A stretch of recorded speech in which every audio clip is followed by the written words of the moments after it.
Hello, my name's Gavin. This is Genre Books. It's Tuesday. It's a crepuscular Tag Tuesday, and the tag today is the Reading in the Dark tag, put together by Kelly from books I'm not reading, hence the low lighting. There are only 8 prompts, and I need to get this one done a bit quick today, so let's dive straight into it.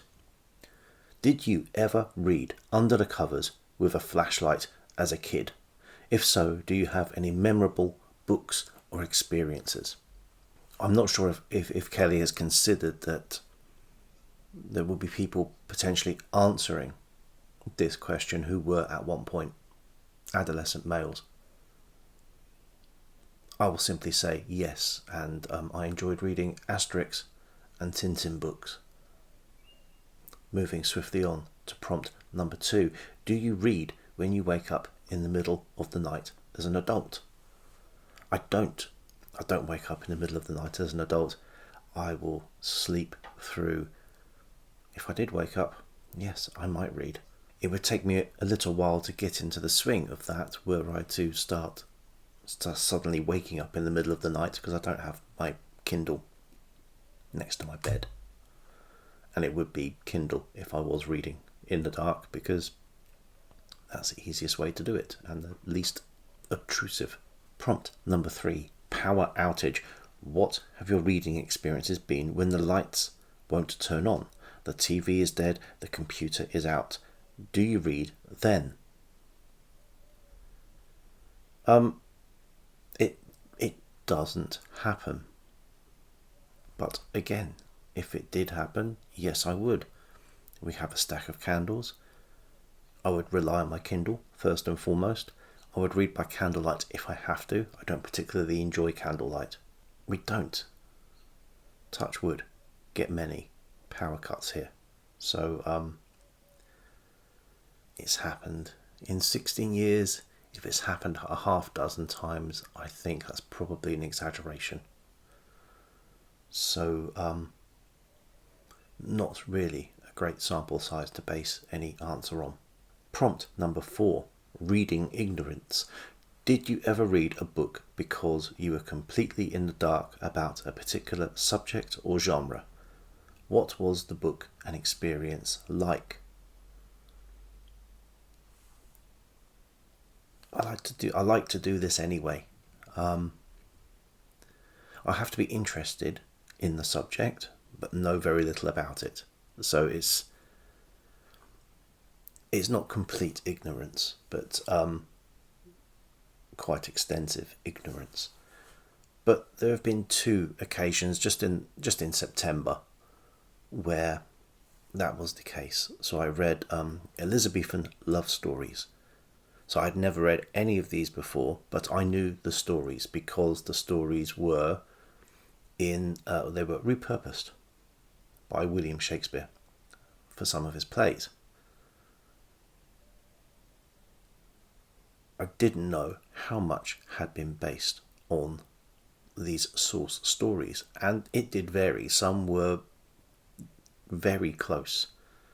Some of the names were very close. Other times it was a much looser relationship and had been expanded on quite significantly, or in fact spliced with another story to create the Shakespeare play. But that was something I knew about it. I didn't know a lot about it. I now know a bit more. And the other was, I think I sort of mentioned this in one of my Framed in September videos. I read the book and looked at the pictures of Hans Holbein's Dance of Death. This was a Penguin Classics book. It was reproductions of all of the woodcuts that Holbein did in his time in Switzerland. So I knew Holbein. I did not know about this section of his career. So again, I knew the subject, or I knew a little bit about the subject. I came away knowing a lot more. Prompt number 5, reading blindly. Do you ever read a novel without knowing anything about it? name a book. Well, I try to. Again, it's, you know enough to know you want to read the book, but I don't mind if there is a spoiler. Obviously, when you go to read certain classic novels, you pretty much know what the story is. For example, I had not read either Pride and Prejudice or Jane Eyre until this year. But I sort of knew the story. You end up knowing about the story. It didn't detract. It didn't take away any of the pleasure of reading either of those two books. However, there are books I think I'm going to like the author, or I know I like the author. I know enough to have the book in front of me. But if I don't know anything about it, it can be quite fun. A recent read would be The Forever War by Joe Haldeman. Now, I know people love this book. I had read a Joe Haldeman book before, and I knew this was his most famous work. Did I know anything about the plot? Absolutely not. I didn't know about the characters. I didn't know before reading it. It was a book essentially about the Vietnam War. But there you have it. I wasn't expecting that from a sci-fi. What a nice surprise to actually get it. Another book I read, I think it might have been August or September, Tokyo Express. I had not read that author. I did not know what the plot was going to be.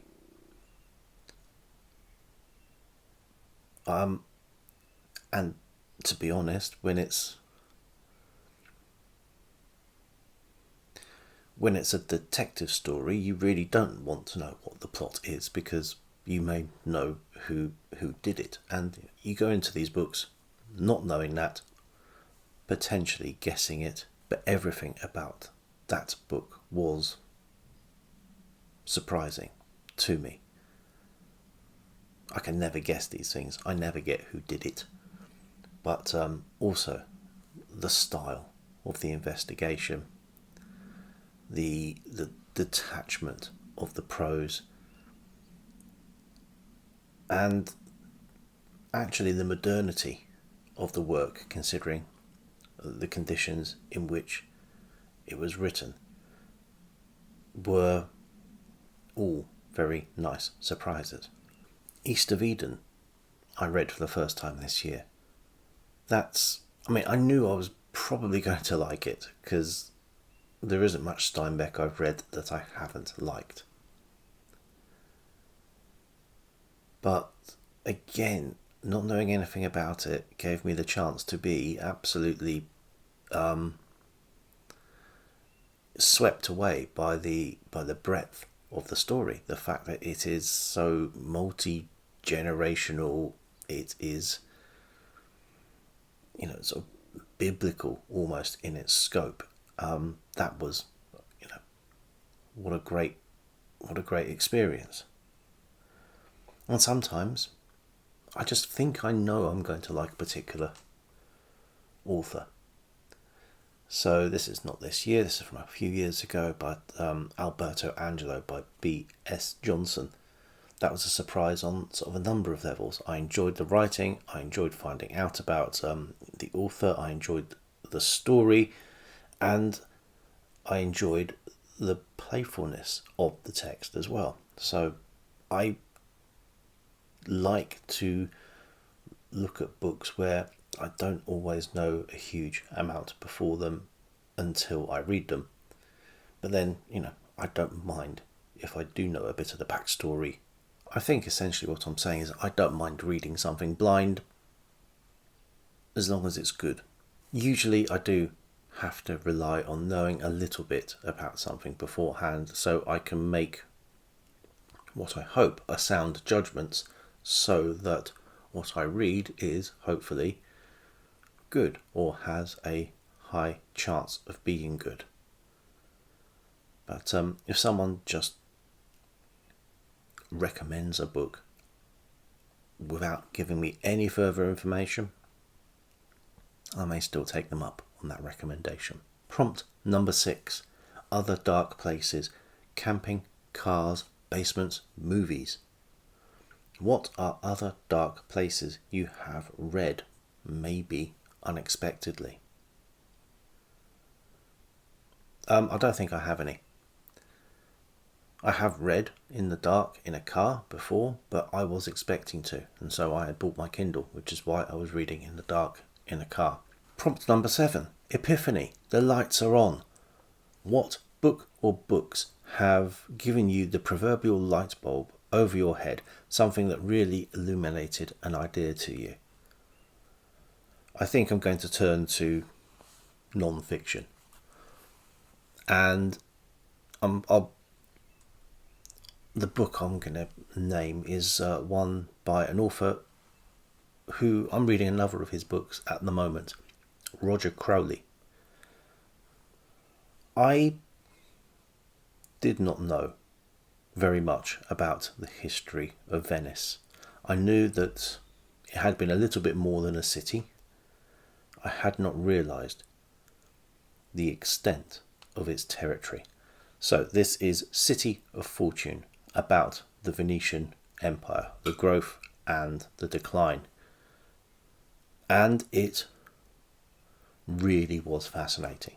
It takes a huge sweep of history. It incorporates the Crusades, the siege of Constantinople, an 80-year-old blind doge leading an attack of troops to try to muster courage amongst his men, the intrigue, the backstabbing, the politics.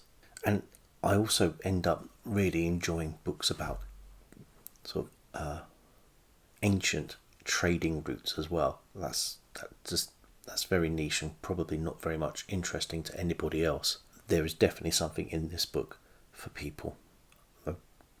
Annoyingly, I have not been to Venice. I will rectify this one day, hopefully before it disappears under the waves.